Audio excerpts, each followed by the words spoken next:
말씀 마태복음 26장 6절에서 16절은 예수님의 장례 준비라는 제목 하에 함께 말씀을 받고자 합니다. 일반적으로 장례를 치르려면 무엇이 필요하죠? 안 치러봐서 관도 필요하고 또 상주들이 입을 상복도 필요하겠고, 그죠? 또 실제적으로 고인에게 염두하려면, 그죠? 수많은 어떤 수의도 필요하고, 그죠?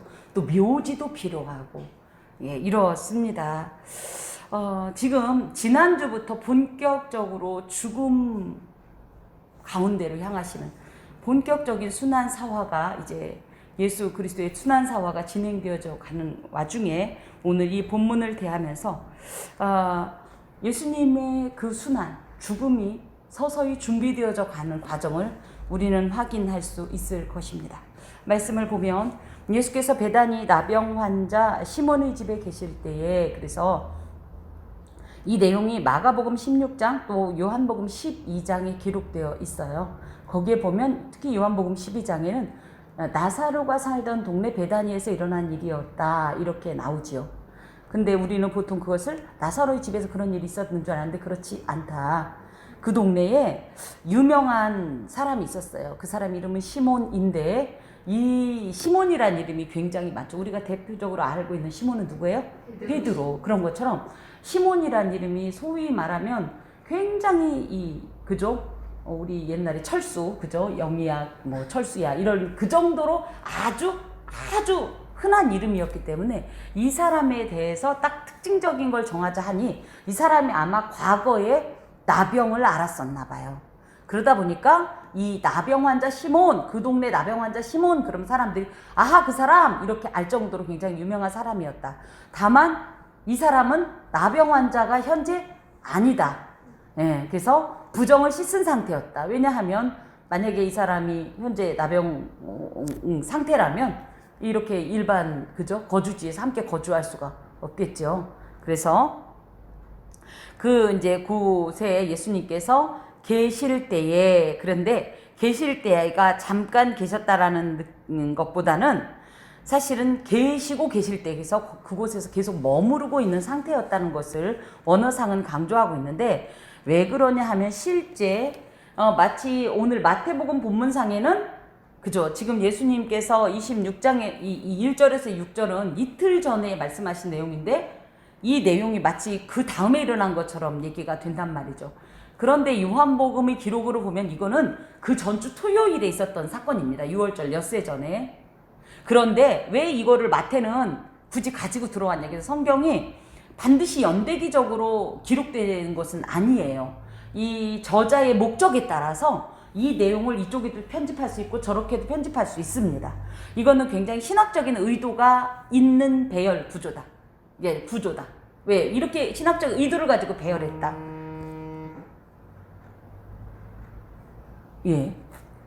신학적 의도라고 할 때는 무엇이냐 하면은 사실은 뒷부분에서 이제 설명하겠지만 6절부터 13절까지는 그죠? 향유 도유 사건이 있는 반면, 그래서 예수님의 장례를 준비하는 과정이 향유 도유를 하는 사건도 있었고, 사실은 그 다음에 이어지는 가룟 유다의 배신, 고발 사건을 통해서 이 또한 예수님의 장례를 준비하는 사건이었다. 근데 이 둘이가 너무나 대조적인 것을 강조하기 위해서 마태가 벌써 며칠 전에 일인데도 여기다가 끌어다가 이렇게 놓은 것입니다.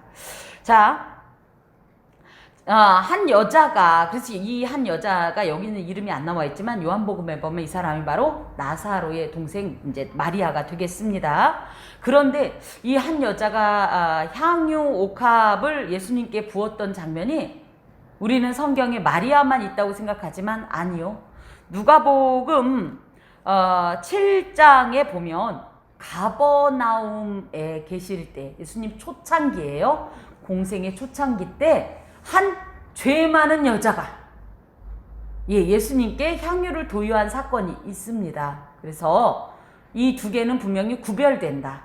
지금 가버나움은 예수님의 공생의 초기 사역지예요. 이 베다니는 이제 공생애가 지금 마무리되고 있는 이 상황에서 그래서 그때 그 죄인이 죄인이라고 죄를 지은 한 여인이 예수님의 머리에 향유를 부은 사건이 있었고 이것은 이제 마리아가 향유를 도유하는 사건으로 이렇게 구분을 할 수가 있는데요.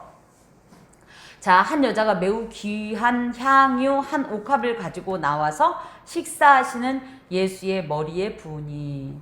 우리 이 장면을 이렇게 생각하면 예수님은 어떻게 하고 계신다고요? 식사하고 계시니까 우리는 보통 어떻게 생각했어요? 의자에 앉아서. 그런데 히브리 유대인들의 이 식사 관습은 어떻게 한다고요? 비스듬히 누워서 지금, 그죠? 예, 그래서 식사 자리에 그러니까 앉아 계신 모습과 누워 계신 모습은 다른 거예요. 예, 달라요. 그래서 이제 그런 상태에서 이 여인이 다가와서 이제 향유 한 옥합을 붓는데 우리가 알다시피 이 향유는 보통 나드향이라고 얘기를 합니다. 마가복음 13장에 나드향이라고 되어 있는데 이 나드향이라는 건 우리로 말하자면 수입향수예요. 수입향수. 근데 향수가 이렇게 적절히 배합된, 그러니까 물이나 뭐하고 배합된 향수가 아니라 원액. 얼마나 진하겠어요. 우리 이 백합 진해서 심지어 이 아름다운 향기가 너무 진하니까 어디 냄새 연상한다는 이렇게 얘기할 정도인데 이 향유 원액 정도면 정말 진한 어떤 이런 향수가 되겠습니다.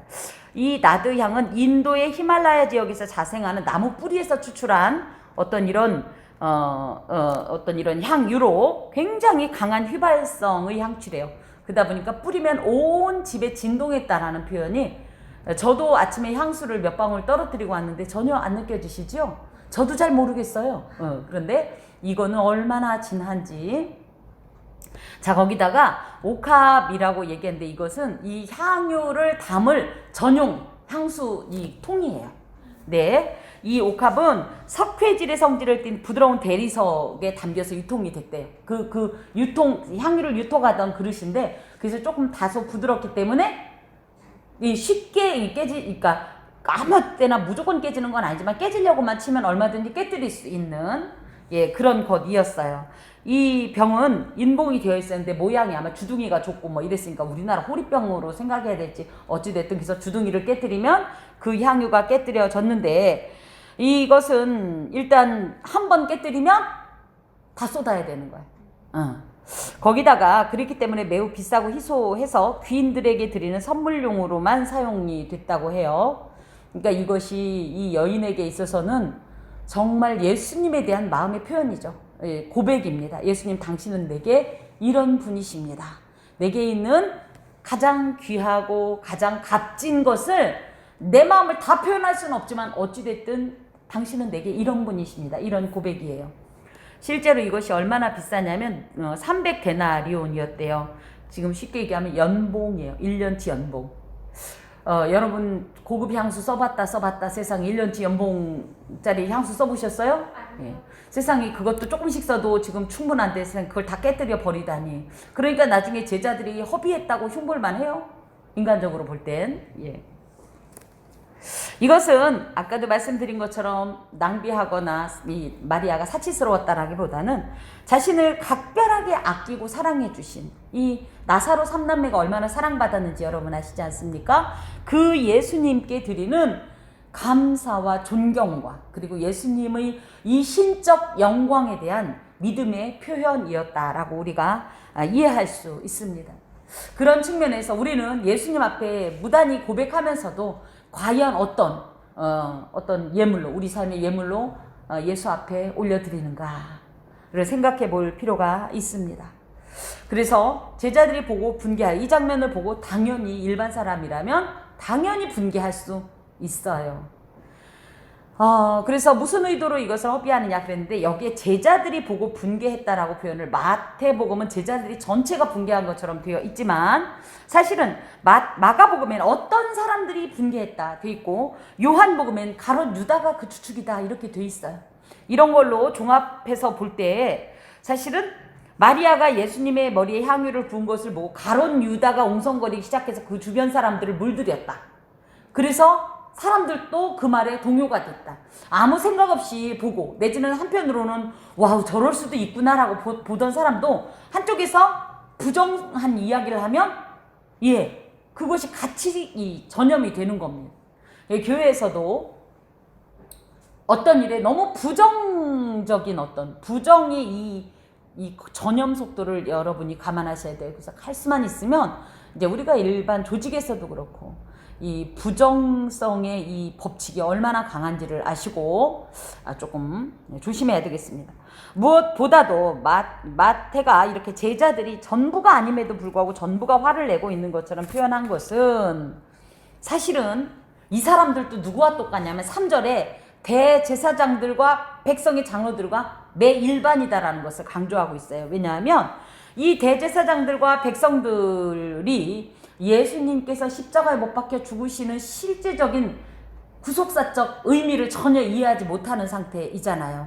그런 것처럼 심지어 예수님 곁에 있는 제자들도 전혀 예수님의 십자가의 죽음의 뜻을 알지 못하는 영적 무지의 상태이다라는 것을 강조하기 위해서 이런 표현을 씁니다. 참으로 아무도 몰라주지만 예수님은 지금 고독하게 하나님께서 명하시고 자발적으로 순종하신 십자가의 길을 향해 묵묵히 나아가고 있는 그런 모습을 지금 더 부각시키고 있어요. 더하여서 그렇게 예수님께서 다른 사람은 몰라도 제자들에게 대놓고 얘기하셨단 말이에요. 뭐라고요? 2절에 너희가 아는 바와 같이 이틀이 지나면 6월절이라 인자가 십자가에 못 박히기 위하여 팔리리라. 이게 네 번째 순환 예고입니다. 이 정도로 얘기를 했으면 세상 이틀 뒤라고까지 얘기를 했으면 제자들이 무언가를 좀 감지했으면 좋았을 것을 전혀 감지하지 못하고 있는 거죠. 이처럼 스승의 의도를 온전히 파악하지 못하고 있는 제자들의 모습을 통해서 진정한 제자도가 무엇인가를 교훈합니다. 마태복음의 얼굴은 이제 누가복음은 소의 얼굴, 황소의 얼굴, 또 마가복음은 사자의 얼굴, 요한은 독수리의 얼굴. 그럴 때 마태복음은 사람, 선생의 얼굴이에요.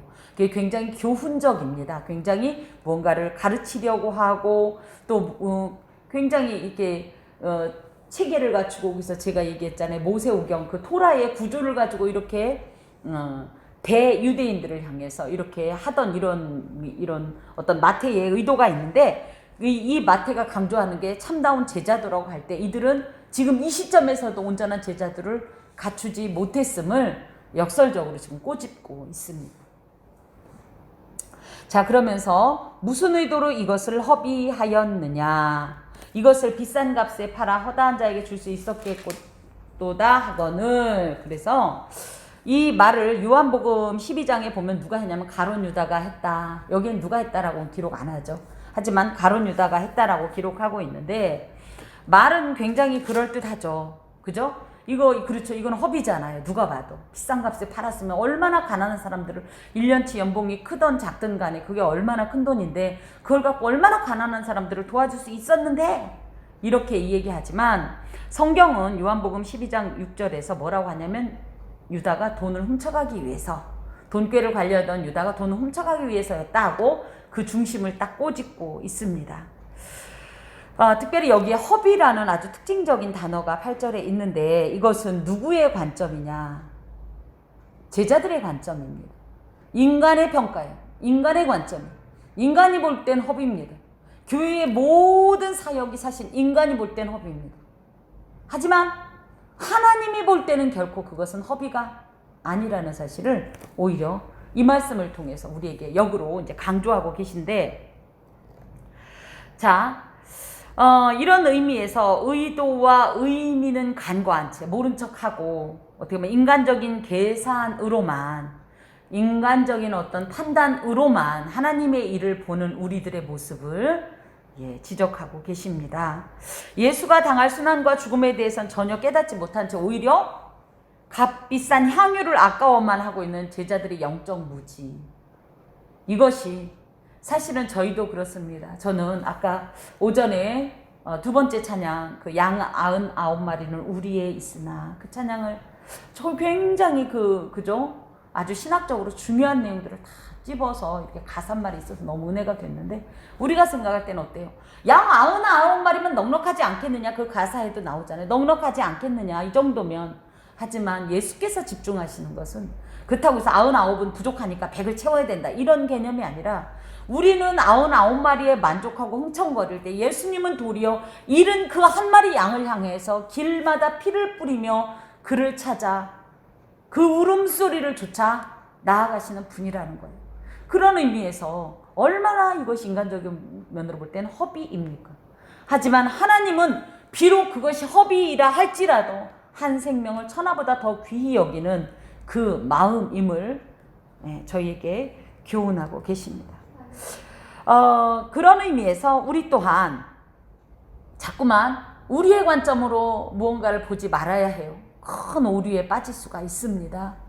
우리가 볼 땐 저걸 왜 저래? 하지만 하나님께서 보시기에 합당하다면 그건 합당한 겁니다. 자, 그리고 또 예수님께서도 후에 괴롭게 한다라는 표현을 했는데 교회 내에서요 가끔 충성하는 성도를 인간적인 계산으로 잘못 평가하고 그래서 도리어 괴롭히는 어떤 이런 결과를 내는 경우가 있어요.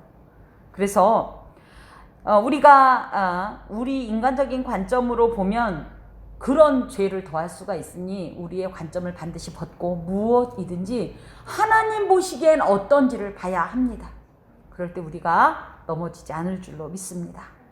10절부터 보면 예수께서 아시고 이제 들으셨다라는 표면적인 이유보다 더 나아가서 이 아신다라는 표현은 기노스코라는 말인데 하나님이기 때문에 아시는 것을 기노스코라고 해요.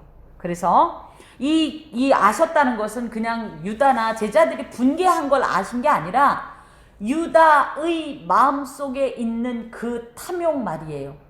그 물질에 대한 욕심을 아셨다라는 거예요. 하나님은 언제나 외모를 보지 않고 중심을 보신다고 사무엘상 16절에 말씀하고 계신데 우리가 우리의 외양은 그 아무리 그럴듯하게 휘칠한 무덤처럼 치장해도 우리 안에 있는 썩은 것이 가득한 것을 해결하지 않으면 하나님 앞에서 도리어 위선자로 심판을 당한다는 사실을 기억하고 언제나 하나님 앞에서 우리의 중심을 먼저 드리고 우리의 중심을 온전케 하려는 우리의 의지가 필요합니다. 또 거기에 보니까 그들에게 이르시되 너희가 어찌하여 이 여자를 괴롭게 하느냐.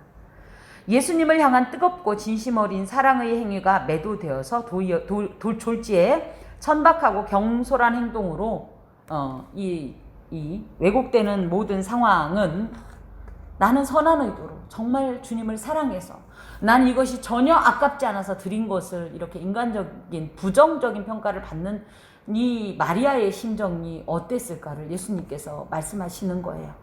그래서 우리가 이렇게 매도도 하지 말아야 돼요. 또 한 가지 거꾸로 얘기하면 저희는 정말 하나님 사랑해서 하는 행동인데 기쁨으로 자발적으로 하는 행동인데 우리도 매도당할 수 있어요.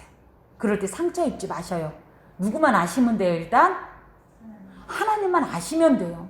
근데 사람이 몰라준다. 하나님은 아시는 건 됐고 왜 하나님은 대놓고 칭찬을 안 하잖아. 하나님이 전화하면 딱 좋잖아요. 그죠? 미은아 네가 어제 교회에다가 이거 해놓은 거 내가 알아. 광고 띄워라. 이런 거 해주시면 좋은데 하나님은 이상하게 아무 대답이 없어. 그러면 사람들이 모르고 칭찬을 안 해줄 때 그러면 저희가 왠지 손해나는 것 같고 그쵸? 또 뭐 여러 가지들이 있습니다. 하지만 가장 우리가 먼저 기억해야 될 것은 주님은 아신다. 주님은 아신다. 사람들은 그때는 알고 떠들썩하게 칭찬하고 박수해도요 잊어먹습니다. 잊어먹어요. 하나님은 아무것도 안 하시는 것 같지만 아무것도 안 하시지도 않을 뿐더러 반드시 하나님께서는 강복하시고 상급을 예비하실 뿐만 아니라 기억하세요. 그래서 나중에 하나님께 갔을 때 저희는 이런 생각하잖아요. 너 뭐 잘못했고 뭐 잘못했지? 무릎을 꿇어라 이 죄인아! 이런 생각 저희가 하는데 우리가 기대할 것은 무엇이냐면 우리가 비록 부족하지만 야, 너 어떻게 이런 것도 했냐? 응? 상이라 어떻게 토마토도 사다 놔? 아이고 정말 난 그때 얼마나 뿌듯했는지 모른다. 내 새끼 잘한다. 이런 소리를 들을 우리가 기대를 하면서 하늘에 하나님의 보화를 쌓는 저와 여러분이 되시길 간권합니다. 예, 이제 봅시다 또. 그는 내게 좋은 일을 하였느니라. 그래서, 이 마리아의 행동이 사람들이 볼 때는 허비였고, 굉장히 부정적인 것이었다면 예수 앞에서는 그 마음이 먼저 받쳐진 바가 된 거예요. 야, 싸구려 향수 가져왔냐? 이런 뜻이 아니에요. 내지는, 오, 비싼데? 이런 뜻이 아니에요. 그 중심이 하나님 앞에서 얼마나 귀하면 예수께서 이것을 좋은 일이라고 표현하는데, 이 좋은 일이 이제 12절에 보면 내 장래를 예비한 일이었다. 이렇게 예수님께서 말씀하십니다. 자, 그러면서 가난한 자들은 항상 너희와 함께 있거니와 나는 항상 너희와 함께 있지 않는다. 이 말씀을 하셔요. 신명기 15장에 보면 가난한 자들은 이 세상에 늘 있다는 거예요.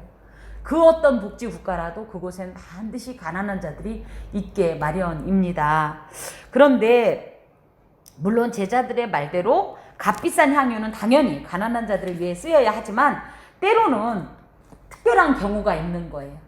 예수님은 지금 이 순간이 아니면 이 장례를 예비할 이 향품 바르는 일들이 없어요. 다시는. 그래서 모든 일에는 사실은 우선순위가 있습니다. 지금은 현재 구제보다는 예수님의 구속사역의 완성이라고 할 수 있는 그 죽음, 또 그 이후에 이 부활에 관한 중요한 어떤 과정을 우선순위로 두어야 할 그런 경우입니다. 그래서 저희가 늘 인간적인 관점으로만 이해하면 우선순위에 이런 어떤 오해가 있을 수 있어요. 근데 하나님께서 정하신 어떤 우선순위, 하나님께서 가치롭게 여기는 우선순위를 먼저 따라야 하겠습니다. 그러면서 이 여자가 내 몸에 이 향유를 부은 것은 내 장래를 위하여 함이니라. 우리가 우리나라 표현으로 따지자면 장래를 위하여 왜 향유가 필요할까요? 소위 말하면 죽을 몸에 웬 향유? 예, 맞습니다. 이 장례의 엔타피아조라는 것은 죽은 후에 하는 이제 매장 준비이긴 한데, 특히 유대에서는요, 죽은 자에게 향유를 붓는 이 관습이 있었어요. 그래서 나중에 니고데모가 이 향품, 그러니까 세마포와 근데 이 향품을 바르지 못하고 함께 쌉니다. 그리고 나중에 마리아와 마리아의 이 일행들이 예수님께 향유를 바르려고 왔지만 결론적으로 발라요? 못 발라요? 못 발라요.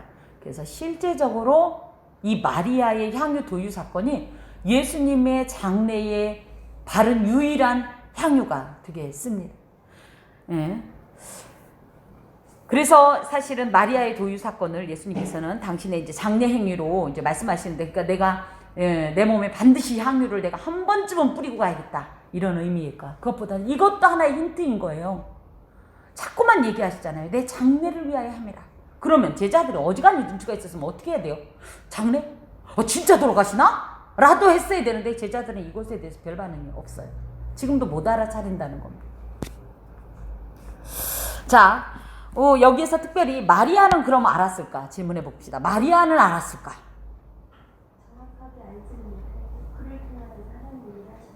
아멘, 그겁니다.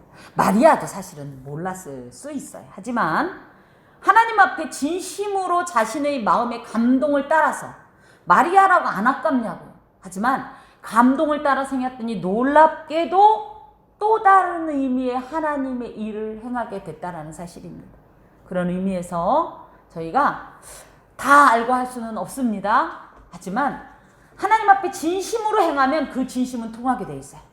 그것을 통해서 우리 하나님은 또 다른 놀라운 일을 행하십니다. 그러면서 주님께서 말씀하시길, 내가 진실로 너희에게 이르노니 온 천하에 어디서든지 이 복음이 전파되는 곳에서는 이 여자가 행한 일도 말하여 그를 기억하리라 하시니라. 실제로 복음서 4곳에 다 이 여인의 이 향유 도유 사건이 기록되어 있고요. 이것은 왜 그렇게 이 여인이 행한 일이 그렇게 복된 거냐 하면, 제자라는 이름을 가지고 있는 이 12명보다 순수하고 진실하고 참된 제자들을 가진 것은 마리아였다라는 것을 강조하고 있어요. 그래서 예수님의 죽음을 전혀 알지 못한 무지한 12제자와는 달리 예수님의 이 순환, 예수님의 장사를 준비한 이 여인이야말로 그리스도의 진정한 참 제자도의 모형이기 때문에 널리 알려줘야 되는 거예요.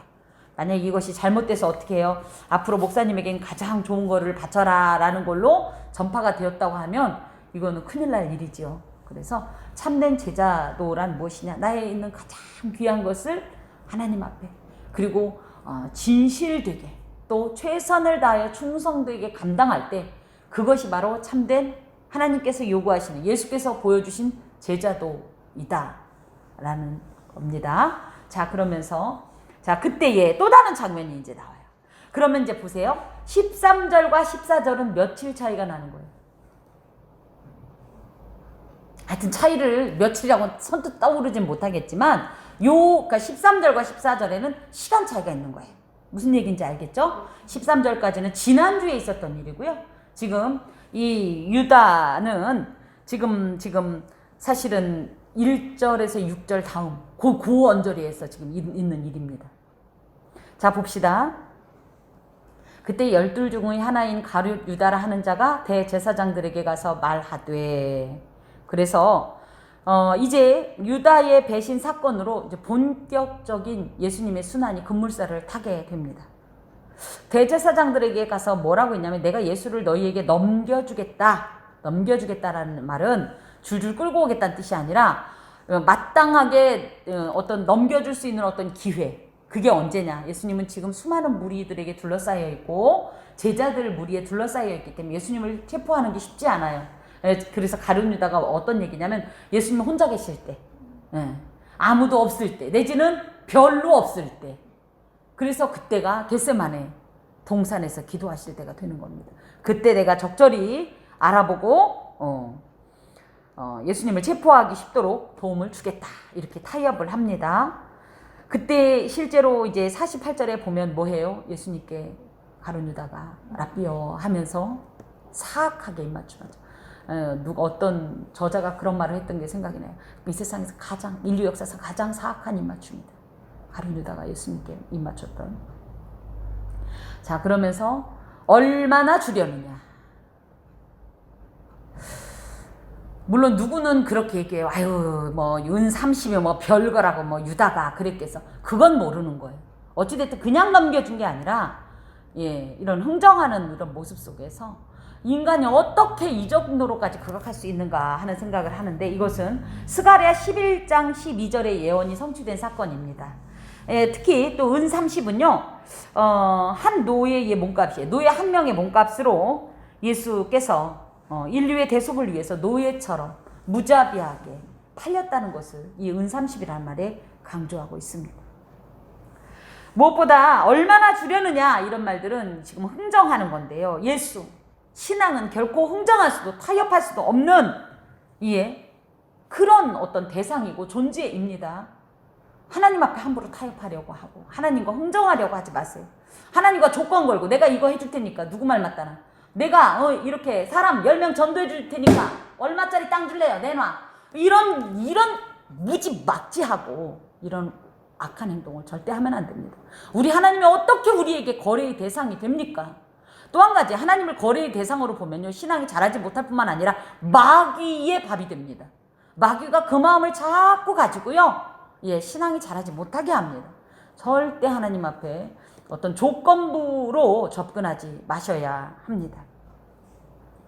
자, 그러면서 그가 그때부터 예수를 넘겨줄 기회를 찾더라. 아까도 말씀드린 것처럼 민중들과 떨어져 한적한 곳에 있을 때 넘겨주려고 호시탐탐 기회를 찾고 있는 마귀의 모습을 지금 가룟 유다가 품었다라는 말입니다. 가룟 유다는 왜 예수를 팔았을까요?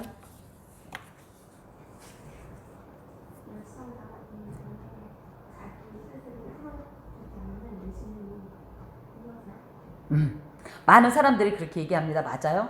가룟 유다는 극우 민족주의자였을 거다. 내지는 그래서 로마에 항거하는 어떤 열심당원이었을 거다. 그런데 그런 가룟 유다가 예수님께서 정치적 메시아가 아니라 전혀 말도 안 되는 소리를 하고 자꾸 죽는다는 기분 나쁜 소리를 하니까 실망해서 어떤 이런 행동을 했을 거다 이렇게 얘기를 하기도 하고 또 대적자들이라고 하는 대제사장들이나 백성들의 장로들과의 종교적 알력 때문일 거다 이렇게 얘기를 하는데요. 이것을 우리는 하나님의 관점에서 볼 때 예수님은 그래서 그들 인간 사이에서 무고하게 희생된 어떤 존재가 아니라 그것은 표면적인 거고 실제적으로는 예수의 죽음은 구원의 성취를 위해 반드시 일어나야 할 필연적인 사건이었기 때문이에요. 또 죄에 대한 하나님의 공의를 만족시키는 법적 죽음이요 예언의 성취이기 때문이고 이런 예수님의 단 한 번의 영원하고 완전한 제사를 통해서 제사가 완성이 되기 때문입니다. 이런 것이 예수님의 죽음의 의미예요. 그래서 예수님이 죽으심에 대해서 물론 가룟 유다가 굉장히 극악한 행동을 했지만 그것이 인간적인 관점으로만 이해하면 너무 미비하고 단편적인 이해가 될 수 있습니다. 물론 이 과정에서 등장하는 예수님의 이 필연적인 죽음이라는 과정 중에서 등장하는 어떤 정치적인 갈등, 감정적인 대립은 있었습니다. 그런데 이것은 하나님 안에서 볼 땐 하나님의 사역을 이루기는 하나의 과정이라는 거죠. 그래서 이 과정 안에서 이루어진 이 일이 물론 선하다고는 할 수 없지만 우리가 이 과정에만 그러니까 이 결과 표면적인 것만 보면 실제를 보지 못한다. 하나님께서는 놀랍게도 어떤 일을 이루기 위해서 때로는 선한 일만 사용하시는 게 아니라는 거예요. 때로는 악한 것도 놀랍게 하나님의 선한 사역에 쓰신다는 사실을 우리가 기억하고 그래서 거꾸로 아유 내가 착한 것만 내가 좋은 것만 하나님 받으시고 나쁜 건 안 받으시겠죠. 아니요. 다만 우리가 어떤 도구로 쓰일까는 심각하게 숙고해 봐야겠습니다. 무엇보다 하나님 앞에서 두 마음을 품으면 반드시 하나님을 배신하게 되기 때문에 절대 두 마음을 품지 말고 정말 나는 여호와를 섬기겠다. 나는 바알을 섬기겠다. 결단하시고 양다리 작전도 안 되고 몇 분의 1도 안 됩니다. 오직 하나님만 섬겨야 하겠습니다. 마태복음 26장 1절에서 5절에는 예수께서 제자들에게 당신의 순환, 죽음을 예고하는 동시에 또 함께 일어났던 이런 대제사장들과 백성의 장로들의 사악한 음모를 공개하면서 이 일이 우리를 구원하시기 위해 정하신 하나님의 뜻인과 또 무엇보다 이 죽음은 절대 피동적이지 않았다, 수동적이지 않았다, 굉장히 능동적이었고 자발적이었다라는 것을 이렇게 우리가 확인할 수 있었는데 오늘 본문에서는 예수님의 이 사역이 그야말로 이 죽음이 어떻게 준비되어 가고 있는지 이 과정을 좀 저희가 살펴볼 수 있었습니다. 그런 의미에서 6절부터 16절까지 중에 선한 준비가 있었다. 그것은 바로 마리아의 향유 도유 사건이었고 악한 준비가 있었다. 그것은 가룟 유다의 스승 고발 사건이었습니다. 방금도 말씀드린 대로 하나님께서는 이 모든 일을 통해서 합력하여 선을 이루시죠. 그래서 예수님의 사역을 완성시키시지만 반드시 그것에 대한 대가가 있습니다.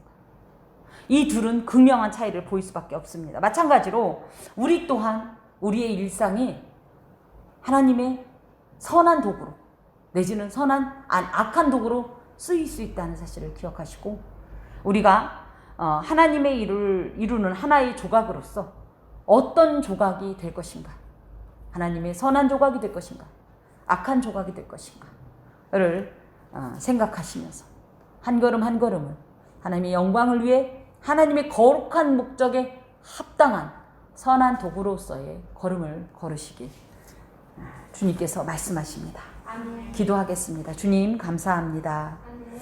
분명히 예수님의 일이었습니다. 하지만 누군가는 선하게 누군가는 악하게 쓰이는 것을 바라봅니다.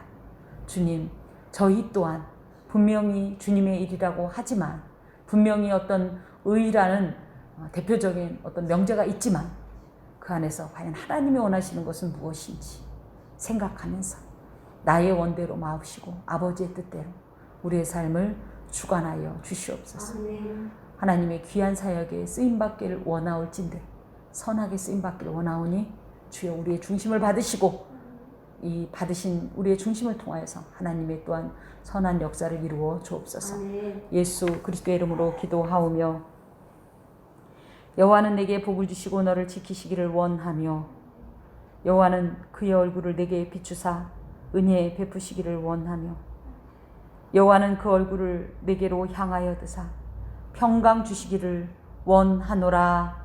아멘.